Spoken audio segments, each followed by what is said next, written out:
తెలంగాణ ఎంసెట్ 2026లో 156.63 మార్కులతో రాష్ట్ర స్థాయి తొలి ర్యాంక్ సాధించిన చిలుకానగర్ డివిజన్కు చెందిన విద్యార్థి మల్లాడి రిషిని మాజీ మంత్రి BRS party working president KT Ramarao ఘనంగా అభినందించారు. ఎమ్మెల్యే బండారి లక్ష్మారెడ్డి ఆధ్వర్యంలో నానక్రామ్గూడలోని కేటీఆర్ నివాసంలో రిషికి ₹1,00,000 చెక్కును అందజేశారు.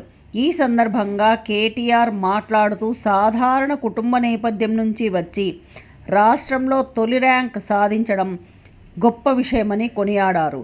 రిషి విజయం ఉప్పల్ నియోజకవర్గానికి గర్వకారణమని పేర్కొన్నారు. పట్టుదల, క్రమశిక్షణ, నిరంతర శ్రమతో విద్యార్థులు ఉన్నత ఫలితాలు సాధించవచ్చని ఎమ్మెల్యే బండారి లక్ష్మారెడ్డి తెలిపారు. ఈ కార్యక్రమంలో మాజీ కార్పొరేటర్లు, బీఆర్ఎస్ నాయకులు, కార్యకర్తలు పాల్గొన్నారు.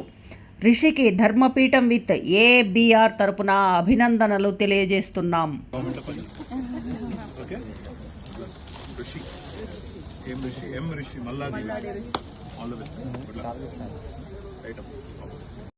Please like, share and subscribe.